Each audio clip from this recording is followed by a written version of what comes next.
gracias por estar del otro lado, un placer volver a estar junto a ustedes nuevamente.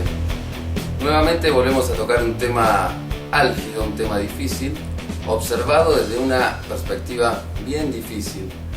Hoy vamos a hablar sobre los mentados juicios de lesa humanidad, en esta ocasión nada más y nada menos que rescatando el argumento de una persona que entiende al respecto, es decir, de un abogado. Me acompaña en esta ocasión el doctor Gonzalo Minio. Gonzalo Minio es defensor, para citar algunos casos, de los siguientes juicios orales: causa FESET 1 por el general Díaz Besone, causa base aérea Reconquista por Carlos Nikisch, Policía Provincial, y el mayor Jorge Benítez de la Fuerza Aérea, causa Saint-Amand 1 por el coronel Manuel Fernando Saint-Amand, jefe del batallón de ingenieros 101 de San Nicolás, y Jorge Muñoz, jefe de la delegación San Nicolás de la Policía Federal. Son apenas algunos casos, los más resonantes mencionados, de la lista interminable que el doctor Gonzalo Minio está llevando adelante con mucha tesonería. Gonzalo, muchas gracias por recibirme en tu casa. No, por favor, gracias a ustedes por haber venido. Y bueno, también vamos a dejar en claro que Gonzalo Minio es el presidente de la UP, de la Unión de Promociones de la ciudad de Rosario. Gonzalo, todos los juicios que vos estás llevando adelante, me gustaría que nos indiques cuál es el hilo conductor, en qué están emparentados. todos están emparentados en una sola cosa: estos juicios que hoy llamados juicios de los derechos humanos, o llamados juicios donde se juzga los hechos que pasaron en el país entre el 76 y el 83, son verdaderamente, y nosotros hay que decirlo con todas letras, son verdaderos circos judiciales. Son juicios donde nosotros ya sabemos que se condenan, juicios donde la prueba es totalmente falsa, es ilegal, donde los jueces reciben órdenes directamente de la presidencia, donde los fiscales son fiscales militantes puestos adrede, a propósito. El hilo, digamos, conductor es eso: venganza, nada más. Venganza, simplemente eso. Enmascarar una acción judicial a través de una venganza, lisa y llanamente. ¿Quiénes son los que llevan adelante esa venganza? ¿Por qué motivo? Es decir, el gobierno nacional, esto es claro. El gobierno es claro. El gobierno que, a ver, no hace falta mucho para decirlo, o sea, sabemos que es un gobierno tapado de casos de corrupción, narcotráfico, inflación, pobreza, inseguridad. La única forma que tienen ellos de tapar, entre comillas, todos esos casos, ¿cómo es?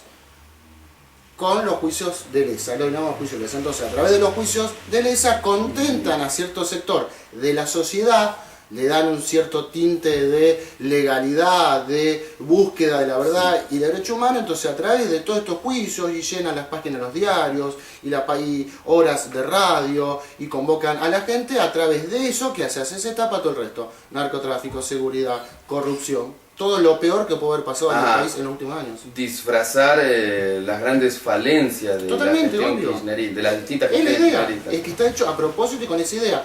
Bien. Me gustaría que teoricemos un poquito, sí, para empezar a desandar el camino. Has mencionado juicios de lesa humanidad. ¿Cómo me gustaría que vos, que sos un abogado y que estás bien metido en todo este asunto, nos expliques qué es un crimen de lesa humanidad? A ver, muy fácil y muy simple para que la gente lo entienda. El crimen de lesa humanidad es aquel crimen que se comete contra un cierto sector de la población, enmascarado sea en odio racial, político o étnico. Es decir, hay que atacar a un sector determinado nada más que por el hecho de tener un odio racial, político o étnico. Esto deviene del Estatuto de Roma, que tanto se habla, pero se empezó a aplicar a lo que fue el concepto de lo que fue, digamos, el conflicto de la ex Yugoslavia. donde, de ahí en adelante se empezó a hablar de crimen de lesa humanidad, donde justamente cuestiones étnicas, que eran los bosnios, con los croatas, etcétera, se atacaban entre sí simplemente por odio racial, nada más. Y entonces, por supuesto, estos temas nos remiten a la época del 70, más bien al último gobierno militar. Pero no pasó acá eso. No ha sucedido eso acá. No, acá no hubo crimen de lesa humanidad. No lo hubo. Entonces, pero es que no lo hubo por una cuestión básica. Acá lo que hubo en nuestro país fue, le guste a quien le guste, y le pese a quien después fue una guerra civil. Fue una guerra civil interna. Una guerra civil que determinado sector de la población, identificados bajo montoneros, intentaron tomar el gobierno. Un gobierno democrático en ese momento, encabezado por el general Juan Domingo Perón, ordenó combatir. Y se combatió, independientemente después haya habido un golpe de Estado o no. De hecho, el famoso juicio a las juntas dice en una parte de los largos considerandos que técnicamente la legislación que estaba en el gobierno constitucional del general Perón no varió en la época del proceso militar, es decir, que se siguió con la misma legislación, es decir, era el combate que se hacía desde la sociedad, porque la sociedad combatió a las fuerzas subversivas, combatió a delincuentes subversivos que lo único que hicieron fue tomar el poder. Por eso no puede hablarse en nuestro país de delito de lesa humanidad. Es como si vos dijeras, vamos a combatir a los narcos, entonces dentro de 20 años los narcos dicen, no, nosotros sufrimos el delito de lesa humanidad, porque nos combatieron por ser narcos. No, se combatió por ser delincuentes, no por ser narcos. Se combatió por ser delincuentes, porque en ese momento el narcotráfico es un delito. Pues bien, señores, en el año 76, ser parte de Montoneros era un delito. Estaba sancionado con una ley sancionada por el gobierno democrático del general Perón, con el aval de todas las fuerzas. Digo más, cuando fue el operativo Independencia en Tucumán, sí, el general Vila, ante todo el arco político encabezado en ese momento por la presidenta Isabel Perón, dijo, vamos a combatir a la subversión con todos los métodos que hagan falta, aún métodos no convencionales. Ese discurso salió en todo el país. No hubo un radical, un peronista, uno de derecha, uno de izquierda que lo cuestionara, porque todos aplaudieron lo que fue la lucha contra la subversión. Basta leer los diarios de sesiones de los diputados, senadores, discursos de los políticos, en fin. Todo el arco opositor convalidó. Bien, todo el arco político convalidó los métodos, bueno, eventualmente no convencionales, que iban a aplicarlo el ejército argentino. Totalmente, obvio. Gonzalo, ¿hubo excesos por parte de las Fuerzas Armadas que hoy puedan ser cuestionables? A ver, excesos, puede ser que haya habido excesos. Yo por lo menos en los juicios que a mí me tocó participar, no los vi. O no se dieron o nadie los denunció. Ahora, cuando hablamos del tema de excesos, tiene que quedar claro que si los hubo, fue exceso quizás de algún soldado, de algún oficial o de algún agente de policía. Pero fueron excesos individuales. No hubo una cuestión sistemática. Acá se está hablando que robo de bebé, plan sistemático. Violaciones, plan sistemático. Es mentira. Es como, No, vamos a explicar bien. ¿Qué es un plan sistemático? Un plan sistemático es cuando todo un aparato organizado se pone de acuerdo en ejecutar una acción en forma reiterada. Bien. Eso es un plan sistemático, es decir, lo hacen periódicamente y todos en el mismo sentido. Ahora, ¿hubo un plan sistemático de combatir a la subversión? Sí, fue un plan legal y ordenado por un gobierno constitucional. Ahora, lo que llamamos exceso pudo haber habido. De hecho, entre los años 79 y 81 hubo muchos policías juzgados por tribunales militares, hubo muchos militares juzgados por sus propios pares. Es decir, la misma corte militar juzgaba a militares que cometieran excesos. Ahora, lo que no hubo, y nos quieren hacer creer que sí hubo, es que esos excesos formaron parte de un plan sistemático. Mentira. En Rosario, por ejemplo, no hay un solo caso de sustracción de menores, por ejemplo. No hay un solo caso. Los propios testigos dicen que en todos los procedimientos policiales lo primero que se hacía era preguntarle, señor, si había un menor, señor, tiene un padre, tiene una madre, un vecino, y le dejaban el chico al vecino, al familiar, al pariente, o lo daban al juez de menores. Lo dicen los mismos testigos. Pero, ¿cómo se explica que cuando se producían las bajas en los ejércitos guerrilleros, el bebé, no quiero descontextualizar esta conversación, pero ya que sacás el tema, no se podía dar con la familia del menor. A ver, el problema partamos primero, sí, ya sé dónde vas, pero partamos primero de esta base. Había una orden orgánica de montoneros que las mujeres tenían que embarazarse. ¿Sabes por qué? Porque cuando atacaban un cuartel de soldados no le tiraba a una mujer embarazada. En Formosa, la primera línea de fuego que toman el cuartel de Formosa eran mujeres embarazadas. Increíble. ¿Por qué? Sí, ¿por qué? Porque era la orden que tenía Montoneros, ¿para qué? Porque como sabía que el soldado de 18 años, el colimba, que estaba haciendo el servicio militar, no le iba a tirar a una mujer embarazada. De hecho, hubo un caso en Rosario de un procedimiento de calle España al 200, donde una montonera embarazada declara concretamente que personal del ejército la retira y dice: venga señora con nosotros no tiramos a mujeres embarazadas. Lo dice una en el juicio FC1. Los que atacaban los cuarteles, la gente de montoneros, tenían identidades falsas y muchas veces se quemaban las huellas para que no los identifiquen, se queman las huellas. Esto es historia pura. Se queman las huellas para que no se identifiquen qué pasaba. No sabía quiénes eran. Entonces cuando el ejército o la policía intentaba identificar, decir, ¿qué hacemos con este chico? No sabían a quién dárselo, porque desconocían, tenían identidades falsas, apodos, nombres falsos, dichos por ellos mismos. El famoso nombre de guerra de Montonero eran nombres falsos. Todos los soldados montoneros tenían nombres falsos. Nombres falsos, entonces no se podía identificar. Díaz Besone lo contó en el juicio FC1, cuando se tomó el cuartel de Formosa, el famoso ataque al cuartel de Formosa. Durante 5 días se exhibieron cuerpos de montoneros muertos que no los podían identificar. Y por los diarios se pedía, gobierno democrático, se pedía a los familiares que vayan a retirar los cuerpos. En gobierno democrático. Gobierno democrático, gobierno del general Perón.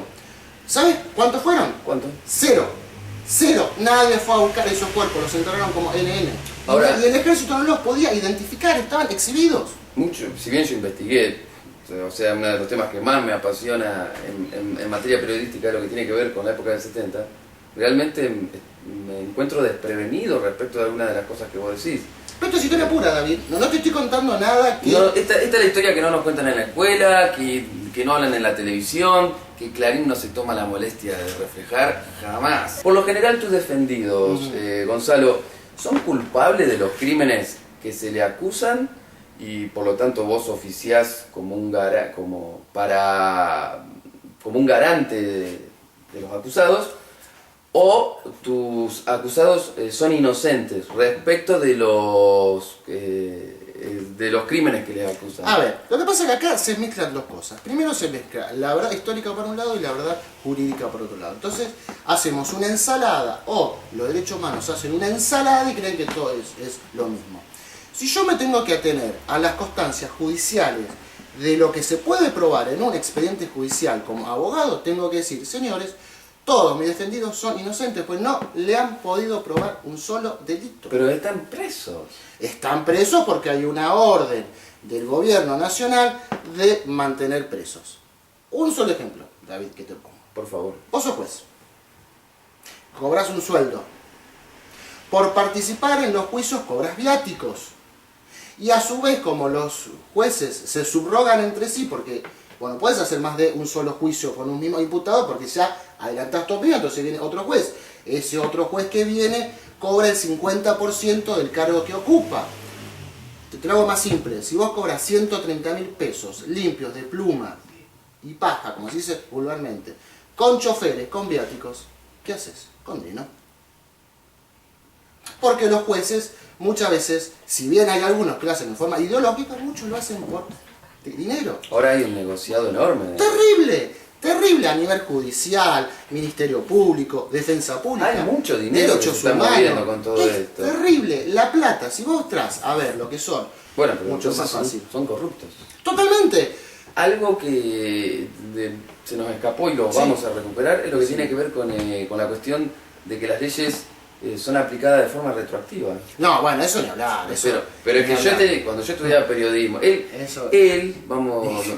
es profesor, además en la Universidad Nacional de Rosario.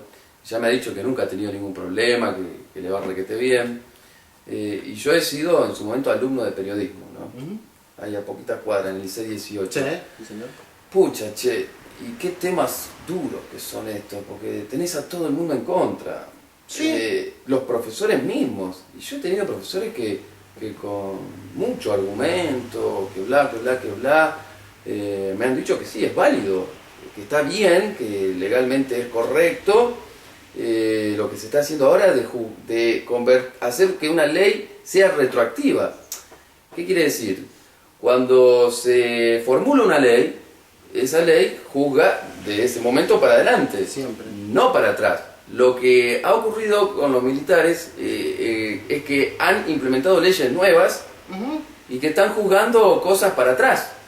Bueno, acá empezó... ¿Hay algún lugar en el mundo No, que eso ninguno, suceda? no, esto sucede A acá ver, nomás. En este país. repetilo, por favor. No, esto sucede únicamente en nuestro país. No sucede Solamente en acá. Argentina está ocurriendo David, esto. este es el único país en todo el mundo donde el Congreso de la Nación se da el lujo de anular una resolución cuando eso es resorte del Poder Judicial.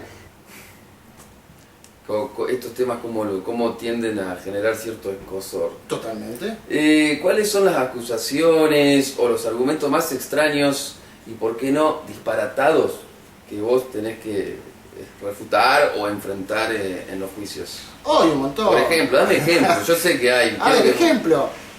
Santa Fe, causa de base aérea. Comisario Nikic, acusado de violación de la mujer Prato.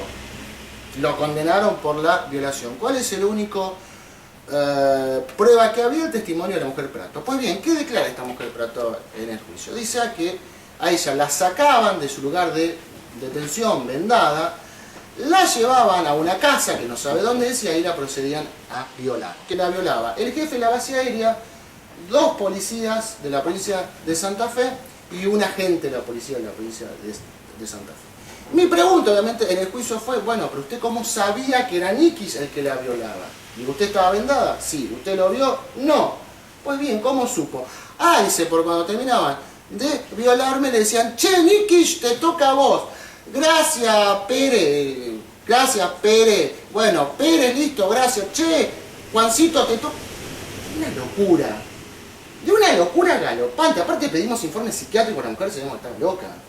Pedimos informes psiquiátricos y el tribunal me dijo que no. Bajo esa prueba, bajo esa locura, lo condenaron, por ejemplo, a Nikic por el delito de violación. Aparte de otras más, 18 años. Nas, Lucio César Nas, juicio FC2. Nas lo imputan porque decía que había una persona que tenía la voz ronca. Por acá todos reconocen por la voz, acá todos reconocen el tono de voz. Entonces, como decían que Nas le apodaban el ronco por tener voz ronca, era él el que torturó, asesinó, secuestró, mató. Pues bien, aparece un testigo barandalla y dice, sí, yo me acuerdo de la voz ronca. En realidad, cuando digo ronco, digo Manolo. Manolo no es el defendido mío. Le digo, perdón, señor, ¿usted a quién se refiere? No, Manolo, dice en realidad, el de la voz ronca era un hombre con bigotes y lentes negros. Mi cliente nunca tuvo bigotes y lentes negros. Nas nunca usó bigotes, dice, no, tiene un bigote tipo mexicano. Entonces dice, ¿usted cómo se refiere a ronco? ¿A quién se refiere? ¿A Manolo? Sí. Le preguntan lo de derecho humano.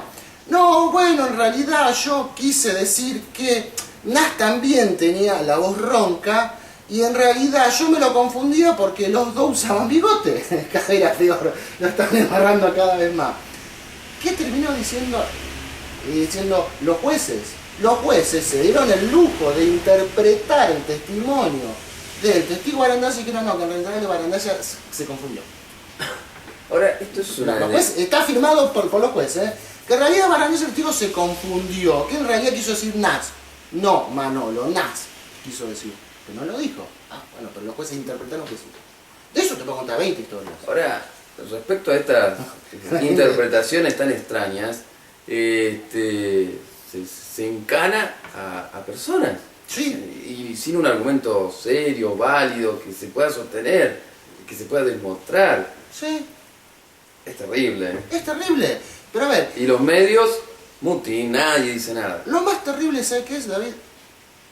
Lo más terrible es cuando, y me duele mucho a mí esto, lo más terrible es cuando vienen en voz baja, gente del Poder Judicial, en voz baja, dicen, che, loco, ¿cómo te cagaron? Te lo dicen los propios tipos del Poder Judicial en voz baja. Ellos mismos te reconocen esto. Nadie te lo dice a voz abierta, nadie, ninguna te va a decir a voz abierta, pero vienen en voz baja y te lo dicen. En voz baja vienen y te lo reconocen. Yo he tenido jueces que me han bajado la cabeza, cuando yo le dije, usted hizo esto, me han bajado la cabeza y me han dicho, doctor, ¿qué quiere que haga? Mira, me lo han dicho a mí. Uno de los tantos casos que vos, en los cuales vos estás involucrado en calidad de defensor, involucra nada más y nada menos que a la figura de Wiener, que hubo un gran revuelo, Sí. el ex gobernador Wiener. Wiener fue denunciado ya hace bastante tiempo atrás, lo que pasa es que nunca salió a los medios, hace bastante tiempo atrás, los imputados señalaban de que el médico que atendía a los detenidos en el servicio de información de la policía de Santa Fe, años 76, 77 y 78, era un médico de la asistencia pública cuyo nombre es Hermes Wiener. Esto ya estaba. Lo que pasa es que el juez federal jamás hizo nada, jamás investigó, jamás nada. Cuando se dio la causa FC2, que lo sacamos al aire, mejor dicho, salió al aire, salió a publicidad y los imputados lo dijeron, se armó un escándalo terrible. Se armó un escándalo terrible. Donde dijeron, señores, a ver, el médico que venía y decía que revisaba a los detenidos era el doctor Hermes Wiener. ¿Qué dijeron desde los derechos humanos? Los imputados mienten, quieren ensuciar la figura del doctor Wiener. Pero paralelamente salió un señor Terracino, Sí. que había sido detenido en el servicio de información, o por lo menos decía que estuvo preso, y era presidente de la Asociación de Detenidos Presos Políticos, donde dijo muy suelto de cuerpo, nosotros esto ya lo sabíamos, nuestros compañeros siempre nos dijeron que el que atendía era Wiener. Salió un señor Racetti que estuvo detenido en el servicio de informaciones y dijo, pero sí, si el que lo atendió al detenido Adrián Sánchez es el doctor Hermes Wiener. No es que lo dijeron los imputados, lo dijeron las propias víctimas y detenidos en el servicio de informaciones que decían que era Wiener quien iba al servicio de información. ¿Cuál es el tema? Y esto yo lo dije en mis alegatos en FC2. Digo, ¿qué van a investigar a Wiener? Si la doctora Nadia Schumann, representante de los derechos humanos, es funcionaria del gobierno provincial de Bonfatti. Cuando la señora Pujol en Santa Fe es funcionaria del gobierno provincial de Bonfatti en Secretaría de los Derechos Humanos. Cuando el señor Ruani, Chichín, nombre de guerra Chichín, Montonero, es secretario de Seguridad de la provincia Ahí están todos de enquistados. Santa Fe, entonces terminás diciendo esto es todo lo mismo, Wiener, Montonero, todo lo mismo, terminaron haciendo un pacto de impunidad entre ellos. Entonces yo siempre lo digo, muchachos, cuando hablen de la pata cívico-militar, pues bien, vamos a la pata cívico-militar, investiguemos la parte cívica. Entonces, Claro. ¿por qué investigamos a Wiener? Nunca Claro. tuve Lógicamente. respuesta. Jamás los derechos humanos me respondieron a mí, se lo he dicho en la cara en los alegatos. Señores, investiguemos, a ver, vamos. Jamás me respondieron. Que me dicen que yo hago política, que yo quiero empantanar. Me llegó a decir una vez, esto es cómico, lo cuento, no sé, una vez lo contesto, esto es comiquísimo. Cuando se armó el tema de Wiener, hubo un tuit, te lo juro por Dios esto, de Margarita Stolbizer. Yo no me podía creer, digo, no, a mí no me está pasando esto, diciendo que yo era funcionario del kirchnerismo. Te lo juro por Dios. Mira, entonces Bueno, te das cuenta. Margarita, esto. Ah, bueno, pero te das cuenta si nadie quiere investigar este hecho. Nadie. Entonces hay una complicidad del arco político donde dice vamos a parar en todo lo que sea policía y miembros de las Fuerzas Armadas. No avancemos más. Ahora Margarita Stolbizer, lo último, dice que ella, de ganar, obviamente, pobrecita, No va a ganar. en aquel país de algún planeta 300.000 millones de años de luz puede ganar Margarita Stolbizer en una elección, dice que ella continuaría con los juicios de Lesa. O sea que ya los candidatos ya tienen, ¿cómo te puedo decir? Pues, la vocación, la firmeza, la convicción de seguir adelante con esta guerra ideológica de hoy en día, de seguir lastimando, de seguir destruyendo familias. Presos políticos. Sí. A la fecha ya se han superado ampliamente la cantidad de muertos en cautiverio.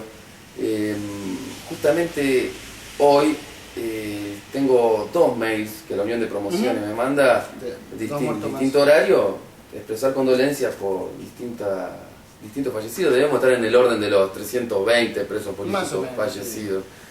Sí. Por supuesto, es válido hablar de presos políticos. Totalmente, obvio, son presos políticos porque están presos por la sola inspiración del gobierno de turno. ¿Sí? Por eso son presos políticos. Sí. Y uno ha conseguido al menos la prisión domiciliaria porque ya presos al menos procuran para sí obtener una prisión domiciliaria, porque las condiciones son paupérrimas en los penales. Son pésimas. Las condiciones son pésimas. Sí, por suerte, bueno, yo he conseguido algunas detenciones domiciliarias. Lo que pasa es que lo que duele, y por lo menos a mí me duele enormemente, es que tener que llegar a que la persona llegue a un grado de deterioro de su salud tal que es prácticamente irreversible y a todas luces que es irreversible para que los jueces se dignen a darte una prisión domiciliaria.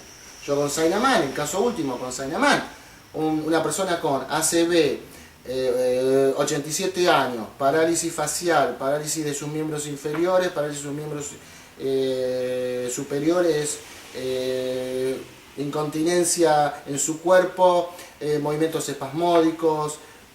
Y está preso. Estuvo preso. Recién hace 2 días conseguí que lo puedan mandar a la casa. Cuando yo reclamé un día, discutiendo con un empleado del Poder Judicial, discutiendo de si ustedes lo van a matar a Sainamán, si se van a acordar de mí el resto de sus días, ustedes lo van a matar a Sainamán, ustedes están buscando que se muera, me dijo, doctor, es la cabeza del expediente, no lo podemos sacar. Eso me contestó. Díaz Besone, 18 periciales tiene que no está en condiciones de estar en juicio, 18 periciales. 18, ¿sabes lo que es 18 periciales?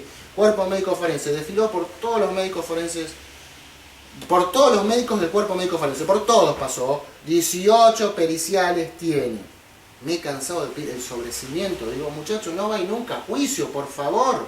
Este tipo ya está perdido, no sabe ni cómo se llama, ya tiene una demencia avanzada, no se ubica en tiempo y espacio, duerme todo el día, no camina. ¿Qué me contestaron desde alguien del Poder Judicial? ¿Sabe lo que pasa, doctor? Estamos esperando que se muera. Impresionante. Impresionante. Así estamos. Estamos en un estado de guerra. Es que lo que ¿sabes qué, David? Que la gente no entiende. La gente piensa que todo esto es nada más que por el tema de los militares. O sea, son militares, tema de los 70, tema del... Sí. La gente no se da cuenta que tarde o temprano esto va a volver contra la sociedad. Es que claro, eso es lo que yo te quería preguntar. Y tuvimos como ejemplo, Campañón. Te adelantaste. Nisman. Vuelve contra la sociedad. Seguimos nosotros. Obviamente, no te quepa la menor duda. Hoy meten preso a los militares, con cierto consenso público, sustentado obviamente en la ignorancia. Pero después seguimos nosotros. Y ya han empezado, en realidad, con Nisman, por ejemplo, lo mencionabas. Sí. Nisman. El bochorno de Campagnoli, con Cabral, Bonadío, o sea, empiezan. Y nosotros no nos estamos dando cuenta. Entonces, cuando nosotros muchas veces defendemos estas posturas, y los colegas nuestros abogados dicen, no, bueno, pero es el tema de los militares. No, pará, flaco, no es el tema de los militares. Es el tema de la sociedad, porque van a venir por todos. Ante la eventualidad muy afortunada de que volviera a primar el sentido común y el resarcimiento de la justicia argentina, ¿qué correspondería hacer con los jueces actuales y también, por qué no, con los abogados que tanto han fraguado en torno a los mentados crímenes de lesa humanidad? Jueces, fiscales, abogados de los derechos humanos, secretarios, prosecretarios y todos aquellos que hayan tenido que ver con un plan sistemático para enjuiciar, encarcelar y condenar militares, tienen que ser juzgados por la ley. ¿Y sabes cómo? Con la misma garantía que ellos nos dieron. Exactamente igual, ¿eh? Yo en esto quiero ser justo. Yo les daría a ellos las mismas garantías que ellos nos dieron a nosotros en los juicios. Las mismas. Entonces, si para ellos la prisión preventiva puede durar 8 años, cuando yo te juzgo a vos, para vos también va a durar 8 años. Y si para vos la domiciliaria es para el caso que te estés muriendo, yo te garantizo que para vos va a ser igual. Yo lo juzgaría con las mismas armas y reglas con que ellos nos juzgaron a nosotros. Igual. Yo soy justo. Van todos presos. Son las mismas reglas. Yo soy justo. ¿Te han agredido alguna vez en esos juicios Ya, armados, un montón de multitudinarios? veces, ¿Sí? Insultos, agresiones, escupitajo, amenaza. Ya. Me da más fuerza, ¿eh? No, Me da definitivamente. más fuerza. definitivamente. Yo Vos siempre lo sabés dije. Mira, en un juicio yo lo dije y me saltaron y me gritaron que yo en un juicio dije que en realidad me preocuparía si me aplaudieran y me avivaran. Entonces sí, me tendría que preocupar y decir que estoy haciendo algo mal, pero mientras me insulten, me griten, me amenacen, significa que estoy haciendo bien las cosas. Me dijeron que me gritaban, pegaban el vidrio.